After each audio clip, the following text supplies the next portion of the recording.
હરિઓમ વિદ્યાર્થી મિત્રો, આજે આપણે ધોરણ 8 વિષય સામાજિક વિજ્ઞાન પાઠ આપણો 8મો સ્વાતંત્ર્ય પછીનું ભારત કેવું હતું. બરાબર, સ્વતંત્રતા આપને મળી એના પછી ભારતની સ્થિતિ કેવી હતી, કયા કયા સુધારા થયા, કેવી કેવી ઘટનાઓ બની, કેવી કેવી પરિસ્થિતિઓનો સામનો કર્યો, એ બધા જ પોઈન્ટની ચર્ચા આજના વિડીયોની અંદર કરીશું. તો વિદ્યાર્થી મિત્રો, ખાસ પાઠ્યપુસ્તક જોડે રાખજો. પહેલું છે ભારતનું વિભાજન અને નિરાશ્રિતોનું પુનર્વસવાટ, દેશી રાજ્યનું એકીકરણ અને વિલીનીકરણ થયું, મહારાજા પુષ્પકુમારસિંહજી, પછી રાજ્યની રચના અને પુનર્રચના થઈ. બરાબર, હવે આપણે આઝાદી તો મેળવી લીધી. બરાબર, અંગ્રેજોની ગુલામીમાંથી એમ કહેવાય કે આપણે આઝાદ થઈ ગયા. પછી હવે આખા દેશનું સંચાલન કઈ રીતે કરવું, બરાબર, કઈ રીતે એમ કહેવાય કે બધી જ જગ્યાએ ભાઈ આપને ખબર છે કે એ સમયે નાના નાના અસંખ્ય રાજા રજવાડાઓ હતા આખા ભારતની અંદર. હવે એક જ સ્થળેથી એક જ વ્યક્તિ સંચાલન કરે, બરાબર, એ વસ્તુ ખૂબ એમ કહેવાય કે ભાઈ એના માટે વિચારવું પડે એવું હતું. ભાઈ આ પરિસ્થિતિમાં કઈ રીતે આપણે કરીશું. તો ખાસ કરીને આપણે જોઈએ કે બ્રિટિશ પાર્લામેન્ટે હિન્દુસ્તાનને 1947, બરાબર, એ દિવસને આપણે ભૂલતા નથી. 1947 ની અંદર ભારતને આઝાદ કરી દીધું બ્રિટિશોએ. બરાબર, પણ આ ધારા જોગવાઈ અનુસાર હિન્દુ ભારતીય અને પાકિસ્તાન સંઘ આ બે દેશોનું આપણે વિભાજન થયેલું જોવા મળે છે. એમ કહેવાય કે 1947 પહેલા હિન્દુસ્તાન અને પાકિસ્તાન બે એક હતા. બરાબર, પણ જ્યારથી એમ કહેવાય કે ભારત આઝાદ થયું ત્યારથી પાકિસ્તાન દેશ અલગ અસ્તિત્વમાં આવ્યો. 15 ઓગસ્ટ 1947 ના રોજ એમ કહેવાય કે આપણે આઝાદી મેળવી, બરાબર, સ્વતંત્ર થયા.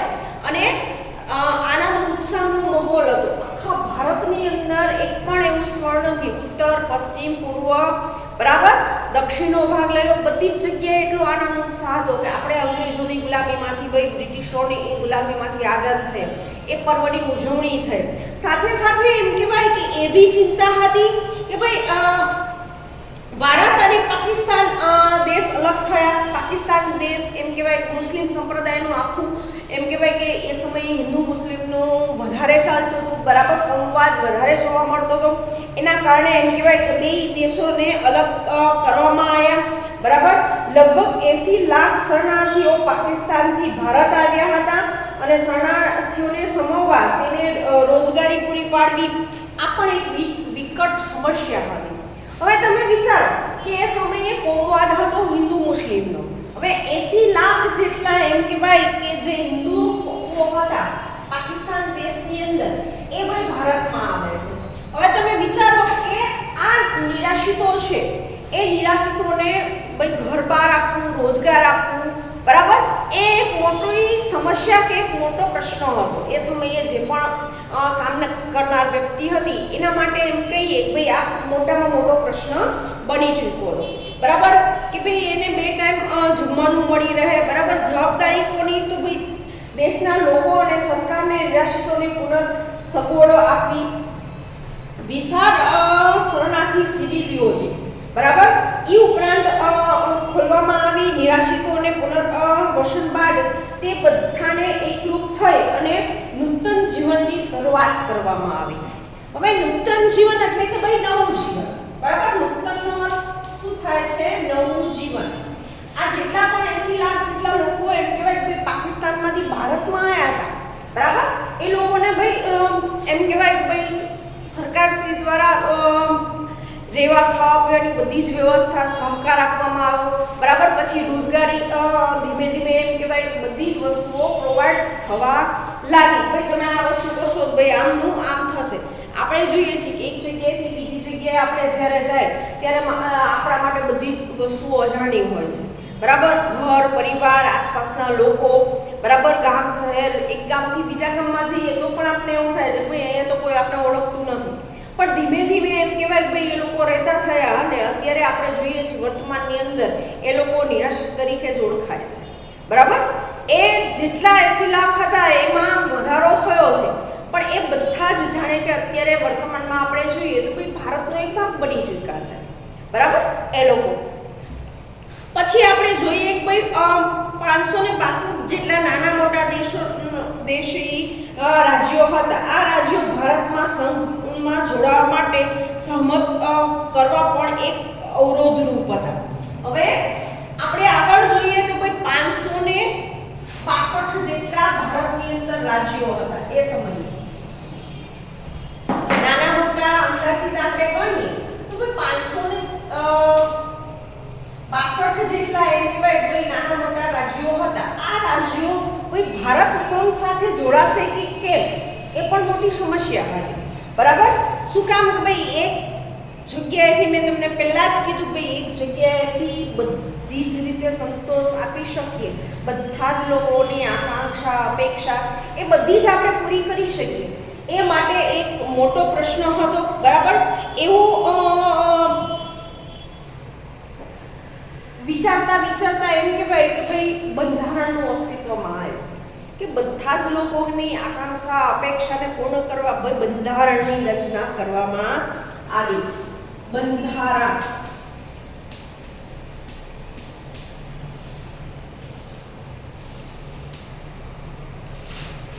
અને રાજકીય વ્યવસ્થાનું નિર્માણ કર્યું. 1947માં ભારતની વસ્તી લગભગ 35 કરોડની આસપાસ હતી. હવે આપણે જોઈએ તો 1947માં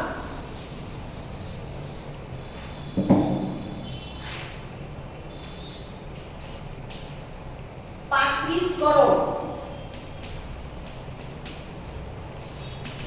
1947માં ભારતની વસ્તી 35 કરોડ જેટલી હતી. તમે વિચારો કે એ સમયે વસ્તીમાં ભાષા, પહેરવેશ, સંસ્કૃતિ, બરાબર, આ બધી જ વસ્તુઓની અંદર વિભિન્નતા આપણે જોવા મળે. 35 કરોડની વસ્તી હતી. આ બધી જ વસ્તુઓ આપણે અલગ અલગ જોવા મળતી હતી. હવે આ બધી વિભિન્નતા હોવા છતાં ભાઈ રાષ્ટ્રીય એકતા ઉત્પન્ન કરવી એ પણ એક એમ કહેવાય કે ખૂબ જ જરૂરી હતું, આવશ્યક હતું કે ભાઈ મોટા ભાગની વસ્તી છે, ભલે એ અલગ અલગ જાતિ, ધર્મ, રીત રિવાજ હશે, પણ એ બધા જ એક થઈશું તો ભાઈ સારી રીતે એમ કહેવાય કે સારા રાષ્ટ્રનું નિર્માણ કરી શકશું. એ લોકો જે પણ હતા એ સમયે એ બધાનો ઉદ્દેશ આ હતો કે ભલે વિભિન્ન જાતની એમ કહેવાય કે ભારતની અંદર વસ્તી રહે છે, છતાં પણ એમ કહેવાય કે એક થઈ અને રાષ્ટ્રભાવના ઉત્પન્ન કરી અને લોકોની સુખાકારી માટે ભાઈ એક સમુદાય મોટો ઊભો થાય એક ખૂબ જ જરૂરિયાત હતી એ સમયે. બરાબર? શહેરો છે, ગીચ વસવાટ છે, ગરીબી છે, શિક્ષણ છે, આરોગ્ય છે, આવા ઘણા બધા પ્રશ્નો હતા. એ બધા જ પ્રશ્નોને સોલ્વ કરવા માટે ભાઈ એમ કહેવાય કે અલગ અલગ રાષ્ટ્રીય સમિતિઓની રચના થઈ. રાષ્ટ્રીય એકતા ઉત્પન્ન કરવા લોકો એમ કહેવાય વારંવાર આ વસ્તુ તરફ ધ્યાન દોરતા હતા. બરાબર? પછી આપણે જોઈએ આગળનો પોઈન્ટ કે ભાઈ આટલા 35 કરોડની વસ્તી હતી, બધાને રોજગાર ને બધી જ વસ્તુઓ મળી રહે. બરાબર? ખાસ કરીને એ સમયે પણ ગરીબી હતી જ. બરાબર? તો એ ગરીબીને દૂર કરી શકે, બધાને સંતોષકારક બધી જ વસ્તુઓ મળી રહે એવા બધા જ પ્રયત્નો ભાઈ થવા લાગ્યા ભારત સ્વતંત્ર થયું પછીનો આપણો પોઈન્ટ છે દેશી રાજ્યોનું એકીકરણ અને વિલીનીકરણ. બરાબર? હવે 562 જેટલા ગામડા હતા, રાજ્યો હતા, એ રાજ્યોમાં સંઘમાં વિલીનીકરણ થયું. ભાઈ એના માટે એક સંઘની રચના કરવામાં આવી. વિલીનીકરણ એટલે ભાઈ સંઘની રચના થઈ. બરાબર? 562 જે નાના મોટા રાજ્યો હતા એના માટે ભાઈ સંઘનું વિલીનીકરણ થયું. તાત્કાલિક ભારતની સૌથી મોટી સમસ્યા હતી કાશ્મીર, હૈદરાબાદ અને મૈસૂર જેવા મોટા રાજ્યો હતા. હવે તમે જુઓ, હૈદરાબાદ છે હાલનું જે હૈદરાબાદ શહેર છે, મૈસૂર છે, દક્ષિણમાં આવેલા શહેરો છે આ.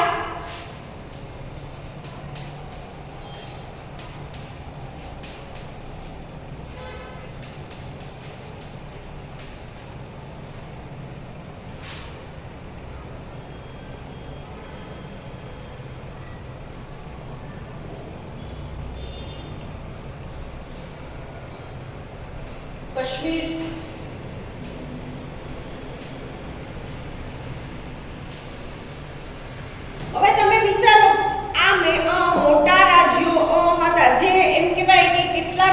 રાજ્યો ખૂબ નાના અને મુશ્કેલ કાર્ય હતું. આઝાદી પ્રાપ્ત થયા સૌપ્રથમ ભાવનગરના મહારાજા કૃષ્ણ કુમારસિંહ. હવે કૃષ્ણ કુમાર છે એ ભાવનગરના મહારાજા હતા. ક્યાંના? હાલનું આપણું ગુજરાતની અંદર જે ભાવનગર શહેર આવેલું છે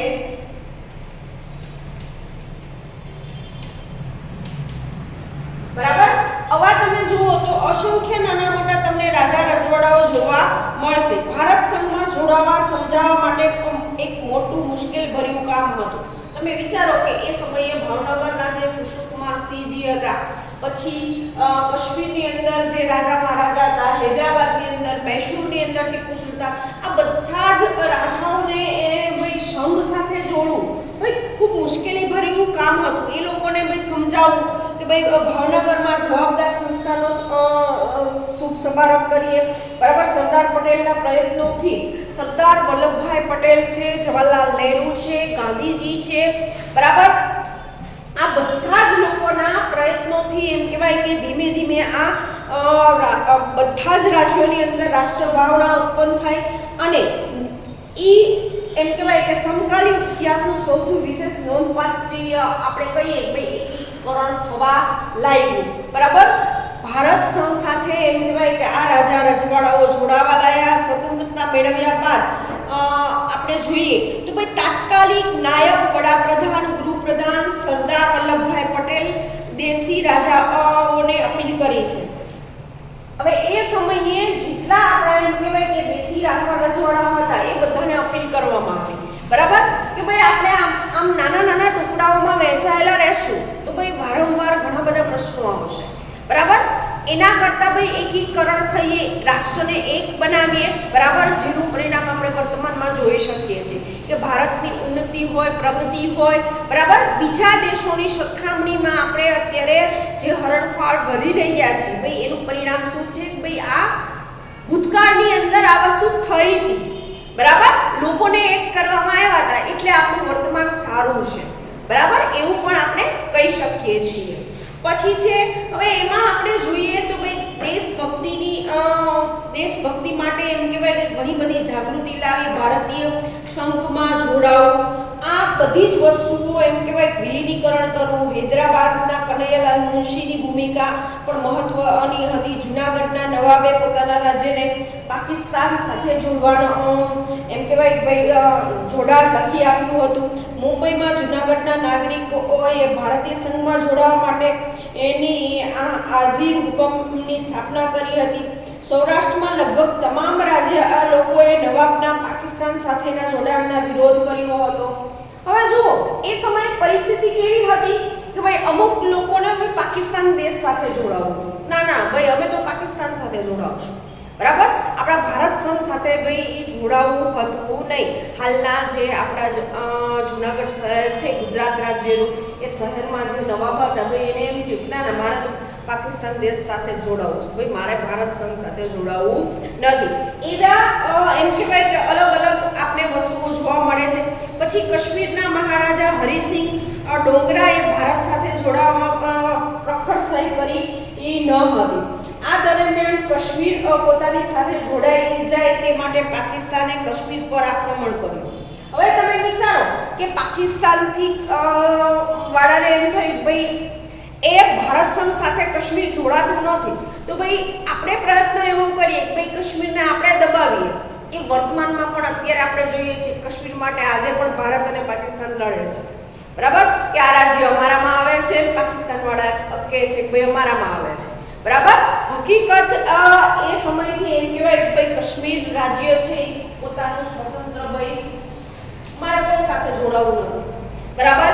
એ વસ્તુ આપણે સ્પષ્ટ થાય છે. પાકિસ્તાન કાશ્મીર ઉપર એમ કહેવાય કે આક્રમણ કરે છે છતાં પણ હરિસિંહે ભારતની લશ્કરી મદદ માંગી અને ભારત સાથેના જોડાણ પર સહી કરી અને ભારત લશ્કરી તાત્કાલિક કાશ્મીર સાથે ભાઈ તેનું રક્ષણ કર્યું. અને તે દરમિયાન એમ કહેવાય કે કાશ્મીરના ત્રીજા ભાગ પર પાકિસ્તાને ગેરકાયદેસર કબજો જમાવ્યો હતો. ભારત અને પાકિસ્તાન વિરુદ્ધ સંયુક્ત રાષ્ટ્રની સલામતી સમિતિમાં ફરિયાદ થઈ. બરાબર. એમ કહેવાય કે એ સમયે જ્યારે પાકિસ્તાને કાશ્મીર ઉપર હુમલો કરેલો એ સમયે એમ કહેવાય કહેવાય ભાઈ કોના પાસે મદદ માંગી? કાશ્મીરના જે રાજા રજવાડા હતા ભાઈ ભારત પાસે, ભાઈ ભારત પણ અમને લશ્કર આપો. શું કામ? ભાઈ અમે પાકિસ્તાનની સામે લડી શકશું નહીં. અને ભારતે એ પણ મદદ કરી, જેના કારણે એમ કહેવાય કે એ ભારત સંઘ સાથે જોડાયેલું આપણે જોવા મળે છે. પણ અમુક ટકા હિસ્સો છે આજે પણ એમ કહેવાય ભાઈ પાકિસ્તાનના કબજામાં છે, જે હકીકતમાં એમ કહેવાય કે ભારતનું છે. બરાબર, એના વિશે ઘણી બધી અપીલો અરજીઓ થયેલી છે, જે આજ દિન સુધી એમ કહેવાય કે એ પ્રશ્ન સળગતો જ આપણે જોવા મળે છે. 1948ના અંત પહેલા ભારતમાં રાજકીય એકતા સિદ્ધ થઈ ગઈ હતી.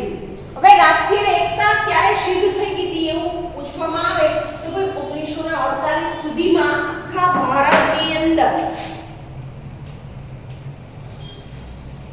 રાષ્ટ્રીય એકતા આપણે જોવા મળે છે. પછી છે રાજ્યોની રચના અને પુનર્રચના. બરાબર, રાજ્યોની રચના અને પુનર્રચના. નવા નવા રાજ્યોની રચના કરવામાં આવી, નાના નાના જે રાજ્યો હતા એનું એકીકરણ થયું. બરાબર, ભારતમાં સ્વતંત્ર થયા પછી દેશી રાજ્યોમાં એકીકરણ પ્રક્રિયા પૂર્ણ કરવામાં આવી. આ સંઘીય રાજ્ય વ્યવસ્થા સ્વીકારી હોય સંઘના ઘટકો એવા રાજ્યોની રચના કરી. પ્રશ્નને ઉપસ્થિત થયો અગાઉ બ્રિટિશ પ્રાંત અને દેશી રાજ્યોને એકીકરણ થયેલા એક મતોનું શરૂઆત થઈ. અબ કડ એમ વિભાજન કરવામાં આવેલું આપણે જોવા મળે છે. એ સમયે એમ કહેવાય કે અબ કડ ઈ રીતે દરેક રાજ્યોનું વિભાજન થયેલું આપણે જોવા મળે છે. ચારેય પ્રકારના રાજ્યોને દરજ્જો સમાન જ હતો. બરાબર, કામચલાઉ વ્યવસ્થા હતી. ભારતમાં પ્રજાસત્તાક બન્યા બાદ દેશમાં ભાષા ના ધોરણે એ રાજ્યોની રચના થયેલી આપણે જોવા મળે છે. ભારત આઝાદ થયો પણ 15 ઓગસ્ટ 1947 પછી ભાઈ રાજ્યોની કઈ રીતે વહેંચણી થઈ તો આપણે એમ ભાષાના ધોરણે અલગ અલગ રાજ્યો આપવામાં આવ્યા છે. દાખલા તરીકે આપણે ગુજરાતી ભાષા છે તો ભાઈ ગુજરાતી ભાષા સામે ગુજરાત રાજ્ય આવે છે.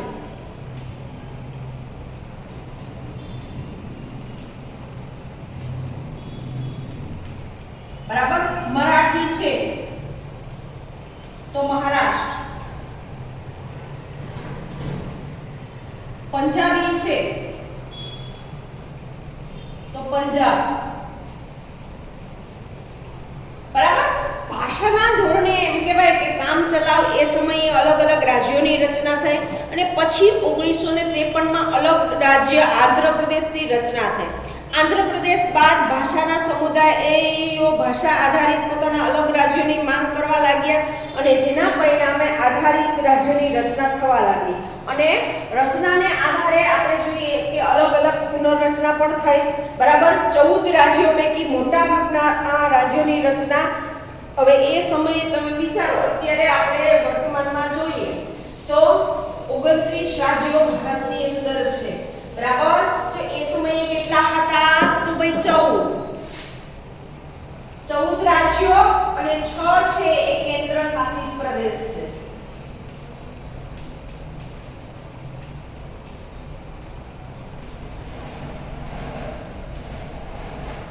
આ રીતે એમ કહેવાય કે એ સમયે કામચલાઉ આ વસ્તુ અમલમાં આવી. બરાબર, ધીમે ધીમે એમ કહેવાય કે મુંબઈ અપવાદ હતું. મુંબઈ રાજ્ય મરાઠા અને દ્વિભાષીય વિસ્તારનો સમાવેશ થાય છે.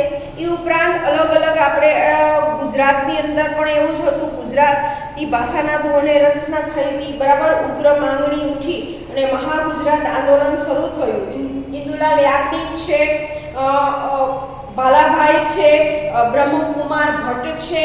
બરાબર, આવા અસંખ્ય લોકોના આંદોલનથી ગુજરાતી ભાષીય અલગ રાજ્યની રચના કરવામાં આવી. પહેલાના સમયની અંદર ગુજરાત અને મહારાષ્ટ્ર છે એ બે એક હતું. બરાબર, પણ ભાષાના ધોરણે એમ કહેવાય કે ભાઈ ગુજરાત રાજ્યને મહારાષ્ટ્રથી અલગ કરવામાં આવેલું આપણે જોવા મળે છે. ગુજરાત રાજ્યનું ક્યારથી શરૂઆત થઈ તો ભાઈ 1 મે 1900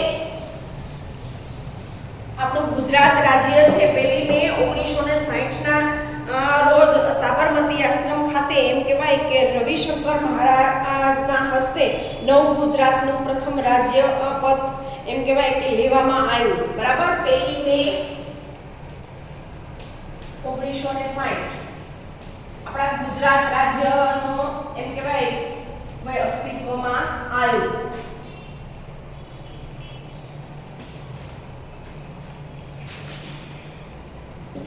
ઈ ઉપરાંત આપણે જોઈએ કે ભાઈ મુખ્યમંત્રી ડોક્ટર જીવરામ મહેતા પહેલા આપણા ગુજરાતના મુખ્યમંત્રી કોણ હતા એવું પૂછવામાં આવે તો ભાઈ આપણે યાદ રાખીશું ડોક્ટર જીવરાજ મહેતા. બરાબર, એમના નામ ઉપરથી ઈ જે ગાંધીનગરની અંદર આપણું ભવન છે એમનું નામ પણ એમ કહેવાય કે ડોક્ટર જીવરાજ મહેતા નામ આપવામાં આવ્યું છે.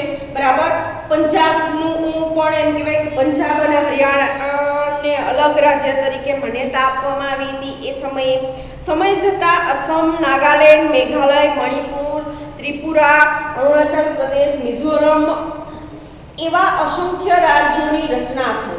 બરાબર, 7 રાજ્યો તરીકે પણ ઓળખાય છે. મોટા રાજ્યમાં નાના રાજ્ય રચવાની માંગ સતત ચાલુ રહી.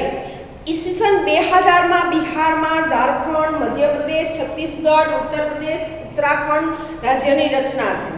હવે તમે જુઓ આ આપણે અત્યારે 29નો આંકડો છે ઈ રાજ્યોની કેમ રચના થઈ તો 2000ની સાલની અંદર. અત્યારે આપણે 2022 ચાલે છે. બરાબર, તો 2000 સાલની અંદર ઝારખંડ, બિહાર, ઉત્તર પ્રદેશ, મધ્યપ્રદેશ, છત્તીસગઢ, બરાબર, એ રાજ્યની રચના થઈ. 2014ની અંદર આંધ્રપ્રદેશ, તેલંગાણા રાજ્ય અલગ થયું. બરાબર, ઓક્ટોબર 2019માં જમ્મુ અને કાશ્મીર તેમજ લડાખ કેન્દ્ર શાસિત પ્રદેશ તરીકે જાહેર થયેલા છે. બરાબર, છેલ્લે આંકડો આપણે જોઈએ તો 2019ની અંદર જમ્મુ, કાશ્મીર અને લડાખ એ 3 પ્રદેશ અલગ અલગ કેન્દ્ર શાસિત આધારિત અલગ કરવામાં આવ્યા છે.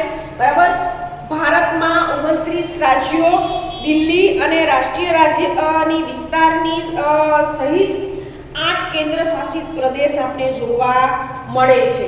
બરાબર, આ વસ્તુ ખાસ યાદ રાખજો. હાલમાં ચોપડીની અંદર આપણે 28 રાજ્યો આપ્યા છે પણ વર્તમાનમાં આપણે ખબર છે કે 29 રાજ્યો અને 7 કેન્દ્ર શાસિત પ્રદેશ છે. બરાબર, એ વસ્તુ ધ્યાનમાં રાખીશું. પછી આપણે જોઈએ કે ભાઈ આગળ કયો ટોપિક આવે છે, ભાઈ ફ્રેન્ચ અને પોર્ટુગીઝ સંસ્થાઓનું ભારતમાં વિલીનીકરણ.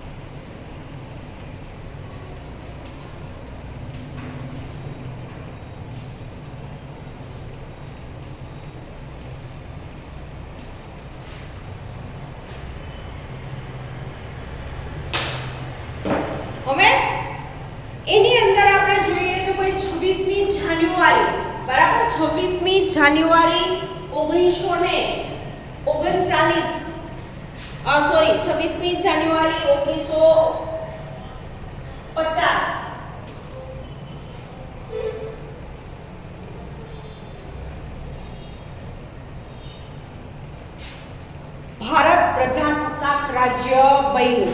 બરાબર, ત્યાં સુધી એમ કહેવાય કે દેશી રાજ્યોનું ભારત સંઘ સાથેનું જોડાણ થઈ ચૂક્યું હતું. ફ્રાન્સ અને પોર્ટુગીઝ તાબા હેઠળ પ્રદેશોનું એમ કહેવાય કે ભારત સંઘ સાથેનું જોડાણ બાકી હતું. પોંડિચેરી છે, યાન છે, કરાઈકલ છે, ચંદ્રનગર પર ફ્રેન્ચોએ અંકુશ હતો. બરાબર, એ ત્યાંની એ સ્થાનિક અને ફ્રેન્ચ સરકારની સાથે ભારત છોડોનું આપ્યું હતું. આ પ્રશ્ન શાંતિમય સમાધાન કરવા ભારત સરકારે ફ્રેન્ચ સરકાર સાથે વાટાઘાટો શરૂ કરી. બરાબર, વાટાઘાટો શરૂ કરી અને એમ કહેવાય કે ફ્રાન્સ સાથે મિજાજ અને ભારત સંઘ સાથે જોડાણ તીવ્ર ઈચ્છા પારખી પોતે એમ કહેવાય કે ભારતને 13 ઓક્ટોબર 1954માં ફ્રાન્સે વસાહતો અને ભારત સરકારને સુપુર્દ કરી ભારતમાંથી વિદાય લીધી. બરાબર, જ્યાં એમ કહેવાય કે ફ્રેન્ચ સરકાર એ સમયે 1900 ને આપણે જોઈએ ભાઈ 54 સુધી એ લોકોનું અંકુશ હતું, પછી ભાઈ એમને થયું કે ભાઈ હવે આપણે ભારતમાંથી વિદાય લેવી પડશે, બરાબર. તો ભારતને એ દીવ, દમણ, દાદરાનગર હવેલી, બરાબર, એ બધું જ પોર્ટુગીઝોના કબજામાં હતું, ફ્રેન્ચોના કબજામાં હતું. એ બધું જ એમ કહેવાય કે પુનર થયા અને સમજાવટ અને વાટાઘાટો કરી અને એ બધા જ રાજ્યો ભારતને પરત આપવામાં આવ્યા, બરાબર. એ પ્રદેશોની અંદર ભારત સરકારે ઘણા પ્રયત્નો કરી, પોર્ટુગીઝ સરકારને તૈયાર કરી અને ભાઈ ત્યાંથી ભારત સંઘ સાથે જોડાવા માટેના પ્રયત્નો પણ થયા, બરાબર. ધીમે ધીમે એમ કહેવાય કે આપણે ઉત્તર ભારતથી લઈને દક્ષિણ ભારત સુધીનો, પૂર્વ ભારત અને પશ્ચિમ ભારત, આખા ભારતનું ધીમે ધીમે એમ કહેવાય કે ભાઈ ભારત સંઘ સાથેનું જોડાણ વધતું ગયું. અને જે આપણે વર્તમાનમાં જોઈ રહ્યા છીએ, આપણે અહીંયા આપણે પાઠ્યપુસ્તકની અંદર પાના નંબર 55 ઉપર તમને નકશો આપેલો છે કે ભાઈ ભારતની અંદર કેન્દ્ર શાસિત પ્રદેશો કેટલા છે, રાજ્યો કેટલા છે, એ બધી જ માહિતી તમને આ નકશા પરથી મળશે, બરાબર. ઉત્તર પ્રદેશની અંદરથી લઈ લો, અલગ અલગ રંગ દ્વારા દરેક રાજ્યને અહીંયા નકશાની અંદર પ્રદર્શિત કરવામાં આવ્યો છે, બરાબર. એ રાજ્યોની રાજધાની કઈ છે, પાટનગર કયા છે, એ બધી જ વસ્તુઓ તમને આ નકશા ઉપરથી જોવા મળશે.